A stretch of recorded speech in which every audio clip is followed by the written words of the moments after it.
ሰላም እንደምን አለ? ወይ እንግዲህ ነኝ። ሰላም አለልሽ አለን። ይሄ ወንድማችን መኪናውን አይቶ በጣም ጓግቶ ዋጋውን ደግሞ ስትሰማ ምን ልትል ነው ብዬ ካንተ አንደበት ለመስማት መጣ። ሰላም እንዴት ናችሁ? በየሳምንቱ አርብ እንዲሁም ከእሑድ እስከ እሑድ የምናዘጋጀው የመኪና ፕሮግራማችን ነው። የተለያዩ ቅናሽ ያላቸው መኪና በተለይ አርብ እየሰበሰብን ከከተማው በሙሉ ኢንፎርሜሽን በመስጠት መኪና እየሰበሰብን እኛ ጋር አሁን ዛሬ ከ300 ሺህ ብር ጀምሮ ካሽ ከፍሎ የሚወስዱት መኪና አለ። በብላክ ፍራይዴይ የመኪና ቅናሽ ይዘን ተገኝተናል ማለት ነው። ስለዚህ የተለያዩ መኪናዎች አሏችሁ። እንደምመለከተው ከሆነ የነዳጅም የኤሌክትሪክም መኪናዎች ይዛችሁ ብቅ ብላችኋል ማለት ነው። በጣም ጥሩ።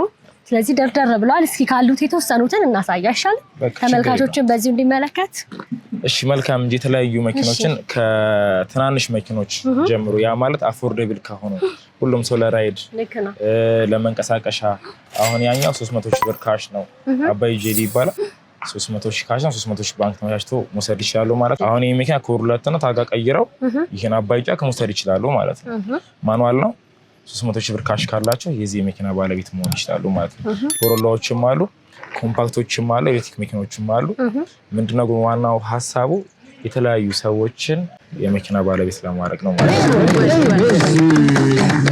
ወንዶች ጉንጫ የሚጎራበት ምርጥ አባላቸው መልካም። ምናልባት አሁን ብዙ ጊዜ ሰዎች ያገለገሉ መኪና ሲገዙ ብዙ ጥያቄዎች ያነሳሉ ብዬ አስባለሁና ያገለገለ መኪና ሲገዙ ምን ማወቅ አለባቸው ብለህ ታስባለህ እንደ ባለሙያ?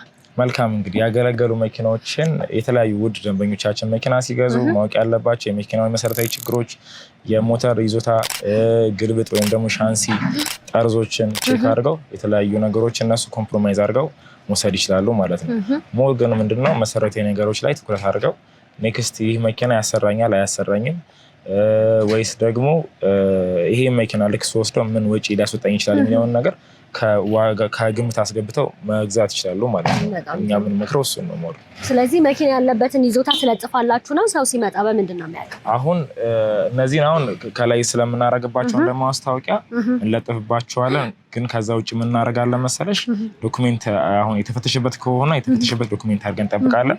ካልተፈተሸ ደግሞ መኪና አርቲስት ያለውን ነገር ከባለቤቱ ቀጥታ እናሰማቸዋለን ማለት ነው። ስለዚህ እናንተ ጋር ቢመጡ መኪና ከ300 ሺህ ብር ጀምሮ ማግኘት ይችላሉ ማለት ነው። ከ300 ሺህ ብር ጀምሮ ግን ምንድነው ይሄ ነገር በየሳምንቱ ይለያያል። አሁን ለምሳሌ ዛሬ እንዳጋጣሚ የመጣሽበት 300 ሺህ ብር ካሽ ጀምሮ አለ። ያለፈው ሳምንት 400 ሺህ ብር ኮምፓክት እየሸጥን ነበር።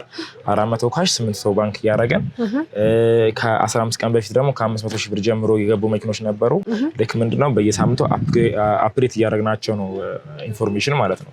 አፕዴት እናደርጋቸውና የካሽ ክፍያው ስንት ነው? 300፣ 400 እና 500 ከኮምፓክት ጀምሮ ወይም ደግሞ አንዳንዴ ሊፋኖችም አባጃኮችም ቴሮስም የተለያዩ ሞዴላቸው ዝቅ ያለ መኪና ስለሚገቡ ከነሱ ነው መኪና ጭምር ይዘን ነው ወደ እስከ ከፍ ያሉ መኪኖች ማለት ነው። ኮሮላም ቪትስም እንዲሁም ደግሞ ትላልቅ መኪኖችና ID6 ID4 ምናምን የሚባሉ መኪኖችንም ይዘን እንጠብቃቸዋለን። በኤሌክትሪክ የሚፈልጉ ሆነ ሴጉልም ኢቱም አለን ማለት ነው። በጣም ጥሩ። እንዴት ነው የምትገበያዩት? ሰዎችስ መኪናውን መጥተው በምን መልኩ ነው የሚያስረክቧችሁ ለእናንተ? እሺ ያ ብዙ ሰዎች እኛም የራሳችን ሶሻል ሚዲያ ስላለ ይልኩልናል። ለሚቀጥለው ሳምንት ደግሞ የሚሸጥ መኪና አለኝ ብለው የሚያስረክቡናሉ። ከዚህ ጀምረን እስከ ላይ ደርድረን መኪኖቹን ቀጥታ እነሱ ባሉበት ዋጋ የኛው ዋጋ እኛ አይደለም የምናወጣው እነሱ ባሉበት ዋጋ በተጨማሪም እያማከርን የተለያዩ መኪኖችን አቁመን ያለምንም ክፍያ ምንም አይከፍሉ ለኛ ምንም የሚከፍል ነገር የለም። እዚህ መኪና ሲቆም ያለምንም ክፍያ መተው መኪናውን ሽጠንላቸው ሁኔታ ያለው ማለት ነው። በጣም ጥሩ። እስኪ ላብነት ደግሞ አንዱ መኪና አሳየን ያለበትን ይዞታ በስፋት። እሺ ያው እንግዲህ ከምን ላሳይሽ? አንዳንድ መኪኖች ላሳይሽ። ያንዳንዱ ነው። ሻው ለምሳሌ ይሄ 2008 ኮምፓክት ያሪስ ነው። አርቲስት ይሄ 750 ሺህ ብር ነው ካሹ። 750 ባንክ ይላል ግን እስከ 800 ሺህ ብር ባንክ ይወጣል። ያ ማለት ይሄ መኪና እኛ አስፈትሸን ነው ነበረ። እዚህ መኪና የመሪስ ካቶላ የወጣበት ማለት ነው። መሪስ ካቶላ ሞተር ኮምፕሬሽን ቴስት 70% ወይ ደግሞ መጠነኛ ትንፋሽ ከዛ ውጪ ምንም የተናካ ነገር የለውም ማለት ነው። እና ይሄ መኪና 1,750,000 ብር ነው ዋጋው ማለት ነው። ሙሉ ካሽ ከፍለው ለሚወስዱ ነው። ሙሉ ካሽ ከፍለው ለሚወስዱ በባንክ ደግሞ ለሚወስዱ እዛ ላይ 8 መቀናት ነው። ያ ማለት 950 ካሽ ተከፍሎ ቀሪ 800 ደግሞ ባንክ ይወጣላችኋል ማለት ነው። ስለዚህ ስለነዚህ መኪና ይሄን ይመስላል።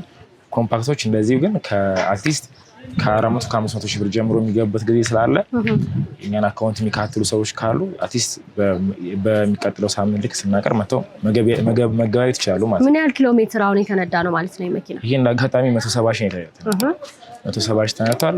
ያ ማለት እንግዲህ 16 ዓመት ተነድቷል። ይሄ መኪና ከመጣ 170 ሺህ ኪሎ ሜትር ተነድቷል ማለት ነው። ቀርጽ ሻንሲም ካለበት እዚህ ጋር ከፊትም ስለሚያስታውቅ ምንም ኦልሬዲ ስለሌለበት ይሄ ጠርዝ ካለበት ያው በዚህ ቦዲ ይታወቃል ማለት ነው። ሻንሲ ካለበት የነዚህ ቦዲዎች ይኮማተራል ከፊት ለፊት ግሪልም እነዚህ መኪኖች ከግሪል ብዙ ጊዜ ስለሚያወር ብዙ ማተር አያደርግም ማለት ነው። ከዛ ውጪ ቪትስም አለ እዛ ጋር እንደምታዩ ዲዛይሮችም አሉ።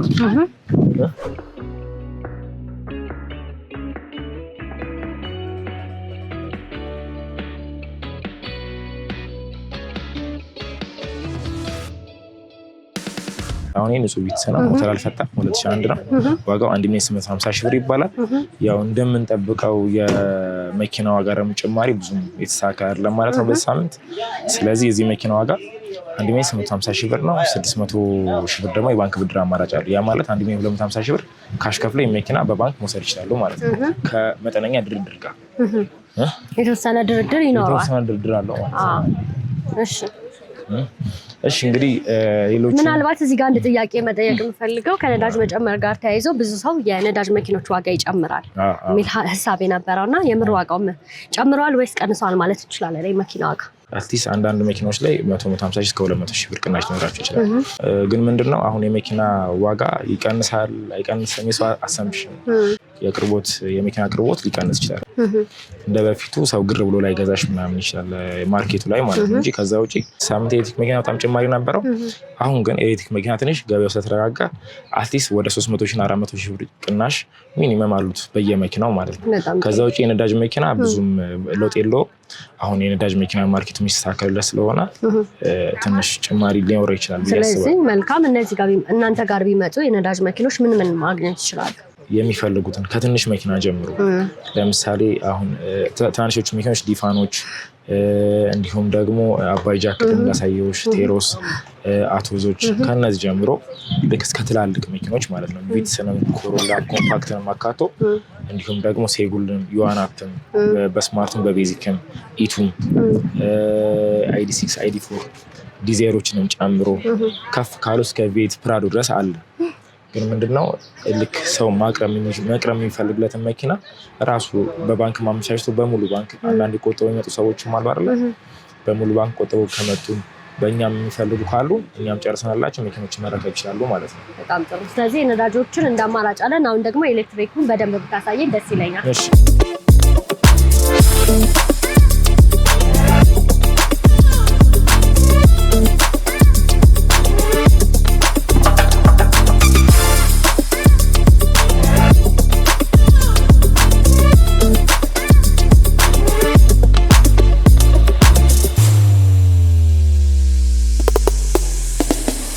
ይሄንን እንግዲህ ምንድነው ጠቅላላ ባለ ነገር ስንነግራቸው እነዚህን መኪኖች የኤሌክትሪክ መኪኖች አትሊስት በዚህ አመት ውስጥ ወይ በአንድ አመት ውስጥ ከ2 ሚሊዮን 200 ሺህ ብር ጀምሮ ነበር አሁን ሴግል ይሰጥ የነበረው ማለት ነው። ከ2 ሚሊዮን 200 ሺህ ብር የሚሸጡት መኪኖች አሁን እስከ 3 ሚሊዮን 700 ሺህ ብር ድረስ ጣራ ነክተው እያየናቸው ነው። ከደንበኞች የሚመርጧቸው መኪኖች ሆነዋል።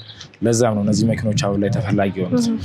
ምንድነው አሁን ወደ እነዚህ መኪኖች ስንመጣ አሁን ትናንሽ መኪኖች ናቸው። ያ ማለት ሴጉል የቢዋይዲ ምርት ትንሹ መኪና ነው። እንዲሁም ደግሞ ቻንጋን ይሰራል።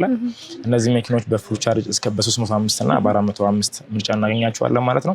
ያ ማለት ራይድም ላይ የሚሰራበት ሰው በየ2 ቀን ቻርጅ እያደረገ መጠቀም ይችላል ማለት ነው ሁለቱም መኪኖች። ስለዚህ አሁን የዚህ መኪና እንግዲህ ይህን ሴጉል እንደምናየው እንግዲህ 2024 ነው፣ በስማርት አይደለም። እነዚህ መኪኖች እንግዲህ እንዳልኩሽ ነው ከሁለት አይነት አማራጭ አላቸው 305 እና 405 ሎንግ ሬንጅ እና ሾርት ሬንጁ ማለት ነው።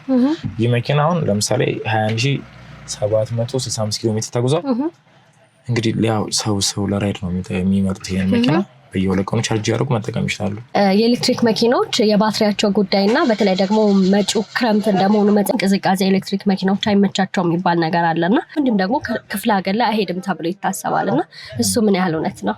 ያው እንግዲህ ኢሹ መሆን የነበረበት እሱ አይደለም እንደ ሀሳብ። ምክንያቱም ኢሹ መሆን የነበረበት ምንድነው የኤሌክትሪክ መኪና ከጊዜ በኋላ ያለው የባትሪ ሪፕሌስመንት ጉዳይ ብቻ ነው እንጂ ከዛ ውጪ የኤሌክትሪክ መኪና ክረምት ሆነ በጋ ሆነ ያያያዝ እንትን ነው እንጂ እኔ እንደ ኢሹ መነሳት አለበት ብዬ የማስበው የባትሪ ሪፕሌስመንት ጉዳይ ነው። ባትሪ ሪፕሌስመንት ማለት የአንድ መኪና ባትሪ በጣም ኦቨር ኮስት ስለሚያደርግ ነገ ከነገ ወዲያ እነዚህ ባትሪ መርከም ሲመጣ እነዚህ መኪኖች ዲግሬድ ያደርጋሉ ማለት ነው። የባትሪ ጉዳይ ምን ያህል ዋራንቲ ይሰጣቸዋል ተብሎ ይታሰባል? እሺ እንግዲህ በመጀመሪያ ምንድነው የባትሪ ዋራንቲ ብዙ ጊዜ በድርጅቶች ከ8 እስከ 10 ዓመት ነው የሚሰጠው። ቢኦዲ ካየ ነው ሞይንኮ እየሰጠ ያለው እስከ 8 ዓመት የመኪናውን ሙሉ ዋራንቲ ይሰጣል ማለት ነው። ከዛ ውጭ ምንድነው የነዚህ መኪኖች ገና ወደፊት ብዙ ነገሮችን እንደ ፊቸር ወይም ደግሞ የተለያዩ ነገሮችን አካተው ስለመጡ የነዚህ መኪኖች ካያያዝ ችግር ውጪ ባትሪ ወደፊት ኢሹ ሊያደርጉብን ይችላሉ። የባትሪ ሄልዝ ጉዳይ ምክንያቱም አሁን አልቲስ ሴጉል 2024 ጀምሮ የገቡት መኪኖች በትንሹ ምን ያክል ወደ 7-8% ዲክላይን እያደረጉ ነው የባትሪ ሄልዛቸው ማለት ነው። ስለዚህ ገና ID6 እና ID4 ብንመለከት ደግሞ አሁን ገበያ ላይ 87 ብላ ምናምን የተገኙ ነው ማለት ነው። በኢስታሮች ደግሞ እስከ 70% ባትሪ ሄልዛቸው ተመርምሮ የተገኘ ነው። ስለዚህ ከሆነ ጊዜ በኋላ ሁሉም ኤሌክትሪክ መኪኖች ላይ የባትሪ ሪፕሌስመንት ጉዳይ ሊፈታተን ይችላል ብዬ አስባለሁ። በጣም ጥሩ። የዚህ ጠቅላላ ዋጋው የዚህ መኪና ስንት ነው አሁን ባለው ዋጋ? የዚህ መኪና ሳምንታዊ ወይ ደግሞ የዛሬ ገበያ ዋጋ ብዙ ኤሌክትሪክ ዋጋዎች በየቀኑ ፍላክቹዌት ስለሚያደርጉ የዛሬ ዋጋ 3,400,000 ብር ይባላል። ይሄ መኪና ላይ 1,400,000 ብር የባንክ ብድር አማራጭ ወይ ደግሞ በ2 ሚሊዮን ብር ካሽ ከፍለ መውሰድ ይችላሉ ማለት ነው። ሊብሬውን ቀይረ መኪናውን መውሰድ ትችላለህ።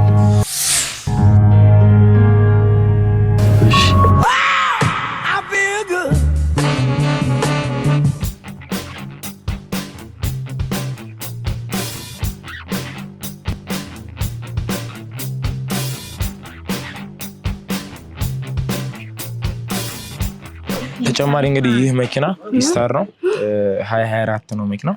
ይህ መኪና 2,700,000 ብር ነው የሚጠራው። እነዚህ መኪኖች በ00 ከ3,100,000 ብር እስከ 3,300,000 ብር ድረስ እየተሸጡ ነው። ባንክ ደግሞ 1,200,000 ብር የባንክ ብድር እስከ 5 ዓመት አማራጭ ይወጣላችኋል ማለት ነው እነዚህ መኪኖች ላይ። በጣም ጥሩ። ብዙ ጊዜ አሁን እንግዲህ እናንተ ጋር እየተመለከትኩኝ ነው ያገለገለ መኪና ሲገዙ ሰዎች አንድም በቅናሽና በተመጣጣኝ ዋጋ እንዲያገኙ ነው ይሄ ፕሮግራም የተዘጋጀውን ብዬ አስባለሁ። እና ምናልባት ሰዎች ግን ቀድመው ሊገዙ ሲሉ የሚጠይቁት ጥያቄ ምንድነው እናንተ ጋር ሲመጡ? ያው እንግዲህ ብዙዎቹ ቀድሞ መኪና ከመግዛታቸው በፊት ሊጠይቁ የሚችሉት ነገር ምንድነው? አንደኛ የመኪና ዋጋ፣ ሁለተኛ የመኪና አቋም፣ ሶስተኛ ደግሞ አፎርዴብል ፕራይስ ካልሆነ ምናልባት ኔጎሽብል መሆኑን ካልሆነ ደግሞ በባንክ ወይ በካሽ ያለውን ኦፕሽን ይጠይቁሻል ማለት ነው። ከዛ ውጪ ምንድነው እኛም ከምንላቸው ውጪ መኪና አስፈትሸው ስለሚገዙ ኤሌክትሪክም ሆነ የተለያዩ የሚፈትሸው አለ በከተማዎችም ላይ ሞባይልም ተንቀሳቃሽም እዛውም ሄዶ ማስፈትሽ ይቻላል። እንዲሁም መካኒክ ማምቶ የሚያስፈትሸው አለ ዩዝድ መኪናም ላይ እነሱን ነገር እኛ አመቻችተን በራሳችን ወጪ አሁን ልክ በራሳችን ወጪ ማለት አሁን ለምሳሌ ያገለገለ መኪና ስልክ ሩቅም ቢሆን ነዳጅ በራሳችን እያደረግን እንልካለን ማለት ነው። በጣም ጥሩ። ስለዚህ እናንተም ታስፈትሻላችሁ፣ ደንበኛውም ደግሞ በራሴ ላስፈትሽ ካለ ይቻላል ማለት ነው። በጣም ጥሩ። ስለዚህ እናንተ ጋር የተለያዩ መኪኖች ተመልክቻለሁ። ካሉት ውስጥ ላብነት ነው የተመለከትኩት። ስለነበረኝ ጊዜ እጅግ አድርጌ አመሰግናለሁ። ግን ደግሞ በመጨረሻ ቀር የምትለው ሀሳብ ካለ በዚሁ እድሉ ልስጥ። እሺ እንግዲህ እንደ ሀሳብ ነው የማለሳው ምንድነው ከትንሽም ሆነ እስከ ትልቅ መኪኖች ሁሉም ሰው የመኪና ባለቤት እንደሆኑ ፍላጎት አለን። ያ ማለት የማርኬቱ ዝቅም ከፍም ቢል እንደየይዙታቸው ሰው እኔ የምመክረው ምንድነው ትንሽ መኪና መግዛት የሚፈልግ ሰው አቅም ከሌለው ከትንሽ መኪናውን ኤክስቼንጅ እያደረገ እያሳደገ እንዲቀይር ነው ይሄን የማስበው ማለት ነው። ምክንያቱም አሁን እንደምታዩ ተሯርጦ ለመስራትም ከከተማም ወደ ከተማም ለመንቀሳቀስ መኪና በጣም አስፈላጊ ነገር እየሆነ ነው ከተማችን ላይ እያየን ያለ ነው ማለት ነው። ስለዚህ ትናንሽ ብር ያላቸው በትናንሽ መኪኖች የገዙ ነገር ደግሞ ሲያደርጉ ኤክስቼንጅ እያደረጉ እኛም መኪና ስለምንቀይር። ከዛ ውጭ ምንድነው ግን በብላክ ፍራይዴያችን አርብ ሁሉም ሰው እየመጣ በቅናሽ ወይ ደግሞ ከሌላው ማርኬት የቀነሰ መኪኖችን ለማስረከብ እየሰራ እንገኛለን ማለት ነው። ሁሉም ደግሞ የመኪና ባለቤት እንዲሆን እንፈልጋለን። ስለዚህ ካሽ ደግሞ ከፍሎ መውሰድ የማይችል ደንበኛ የባንክ ብድር ማመቻቸታችሁ ደግሞ እንደ መልካም አጋጣሚ ነው ብዬ አስባለሁ። አዎ እሱ ምንድነው ብዙ ጊዜ አሁን ያለ ዲፖዚት የምናደርግበት መንገድ አለ። ብዙ ቦታ ላይ በዲፖዚት ሊሆን ይችላል። እኛ ግን ዲፖዚቱን ከባንኩ ላይ እንዲቆረጥ አድርገን መጀመሪያ ላይ ካሹን ይከፍሉሽና ዲፖዚትን ከባንክ ብድሩ ላይ እንዲቀነስ ማድረግ እንችላለን እና እነዚህ ነገሮችን ከ3 ዓመት እስከ 5 ዓመት ከፈለጉ በራሳቸው ኦፕሽን በሙሉ ባንክ እየገዙ የመኪና ባለቤት መሆን ይችላሉ ማለት ነው። መልካም ስለነበረኝ ጊዜ እጅግ አድርጌ አመሰግናለሁ። ግን ደግሞ ደንበኞች እናንተ ማግኘት ቢፈልጉ በዚሁ አድራሻ እንዲሁም ደግሞ ስልክ ቁጥር መናገር ትችላላችሁ። እሺ አድራሻችን አዲስ አበባ መስቀል ፍላወር ድሪም ናይን ሆቴል ጀርባ 35 ሜዳ ፊት ለፊት ናኖ ሶሉሽን ብለው ቢፈልጉ እንገኛለን። ከዚህ ውጭ ደግሞ ሶሻል ሚዲያዎች አሉ። ለምሳሌ ናኖ ካር ሚል ቲክቶክም ቴሌግራምም ፌስቡክም ሰርች ቢያደርጉን ያገኙናል። በተጨማሪም ደግሞ 0939750000 ብለው ቢደውሉልን ስልካችን የተጨማሪ ስልኮችን ከስር እናገኝላችኋለን ማለት ነው። መልካም ቢፈልጉን አለን ማለት ነው። ስለነበረኝ ጊዜ እጅግ አድርጌ አመሰግናለሁ። መልካም ቀን ይሁንልን። አመሰግናለሁ።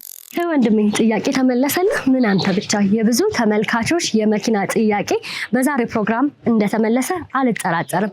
ውድ የኢቲ ማርኬት ሪቪው ተመልካቾቻችን በናኖ ካርስ ተገኝተን የተለያዩ የኤሌክትሪክ እና የነዳጅ መኪኖችን ዋጋ፣ አይነታቸውን እንዲሁም ደግሞ ጥራታቸውን ለእናንተ ለውስጥ ተመልካቾቻችን እያደረስናችሁ ቆይታ አድርገን ነበር። እንደነዚህ ጠቃሚ መረጃዎች እንዲደርሳችሁ ላይክ፣ ሼር፣ ሰብስክራይብ በማድረግ የኛ ቤተሰብ እንድትሆኑ በአክብሮት ጋብዛለሁ። በሌላ ፕሮግራም እስከምንገናኝ ድረስ መልካም ጊዜ እንላችሁ። ጤና ይስጥልኝ።